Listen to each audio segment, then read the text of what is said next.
تو یہ بات ہے 15 اگست کی اور دن تھا سنڈے کہ صبح روانگی تھی ہماری اسلام آباد سے 9 بجے اور آمد تھی کابل میں صبح 10 بجے کے قریب لگ بھگ.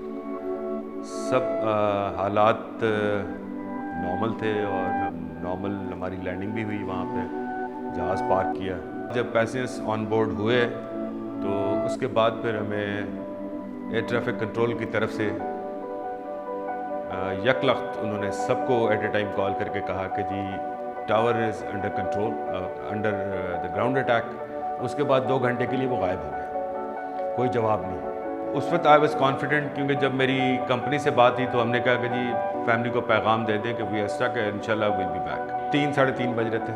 اتنے میں ہمارا ایک کمپنی 777 تھا, اس کو انہوں نے ڈپارچر دیا.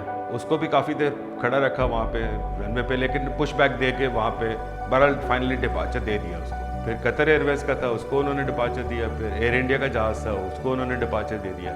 جب ہماری باری آئی تو انہوں نے کہا جی سول آپریشن جو ہے وہ معطل ہے اور غیر معینہ مدت کے لیے ہم آپ کو بتا نہیں سکتے. تو میں نے ان سے کافی کوشش کی پوچھنے کے لیے کہ جی کتنی دیر تک, تاکہ ہم مسافروں کو بھی بتا سکیں. اتنے میں نے کو پائلٹ سے بھی ڈسکس کیا اپنے ساتھ. ہم نے کہا اگر وائلیشن ہوتی ہے تو ہو, ہم ٹیک آف کر دینا ہے یہاں سے, ہم نے واپس نہیں جانا. وہاں پہ رہنا میں نے ایسیس یہی کیا کہ وہ زیادہ خطرناک ہے. تو وہ چیز بھی میرے دماغ میں چل رہی تھی کہ اگر ہم نے فورسفلی ٹیک آف کرنے کی کوشش کی تو وہ فائر ٹرکس نہ لا کے کھڑے کر دیں. سچویشن کو اسیس کر کے میں نے پھر یہی حل نکالا کہ اگر ہمیں ٹیک آف کرنا پڑا تو ہم فارمیشن ٹیک آف کریں گے. جیسے جنگی جہاز آپ نے دیکھیں کٹھے رن وے سے 3 ٹیک آف کرتے ہیں تاکہ ان کو موقع نہ لگے وہ گاڑی لانے کا. By the time you bring the vehicle I should get airborne. وہ ان کے ملٹری ایئر کرافٹ آگے سے آتے تھے ہم سے اور ٹیک آف کر جاتے تھے. تو ہم نے کہا جب وہ آگے سے ہمارے سے ٹیک آف کریں گے تو ہم ان سے پیچھے رول کرنا شروع کر دیں گے. لیکن اس چیز کی نوبت ہی نہیں آئی. اور انہوں نے کابل ٹاور نے ہمیں جب آخر اس کی کال تھی وہ یہ تھی کہ کابل ATC 0. اس کا یہ مطلب ہے کہ کابل میں اب کوئی ATC کا وجود ہی نہیں ہے.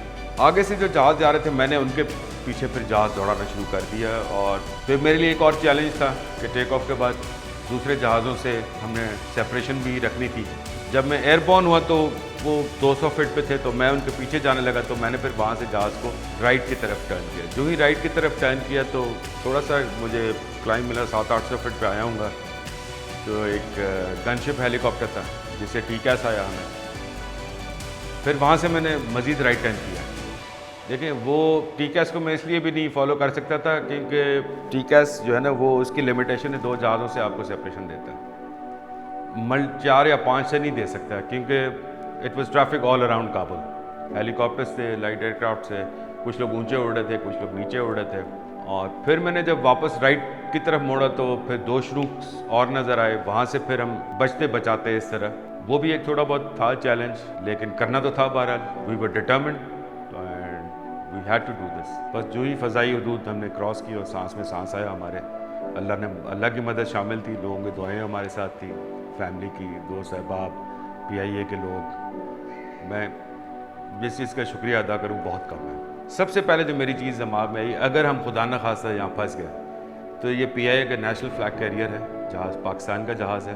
اگر ہمیں وہ یرغمال بنا لیتے ہیں یا جہاز کو روک لیتے ہیں, پیسنجرز کو, ہمیں, تو وہ کہیں پاکستان کو بلیک میل نہ کریں اس صورتحال میں.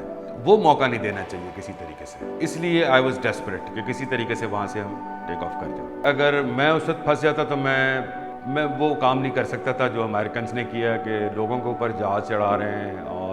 اور ہمارے جہاز کے تو انجنز بھی نیچے لگے ہوئے ہیں. خدا نہ خواستہ لوگ آتے تو وہ انجن کے اندر بھی جا سکتے تھے, تو مجھے انجن بھی بند کرنا پڑتے. We are not trained to kill people, we are trained to fly people from point A to B safely. Safety is our priority.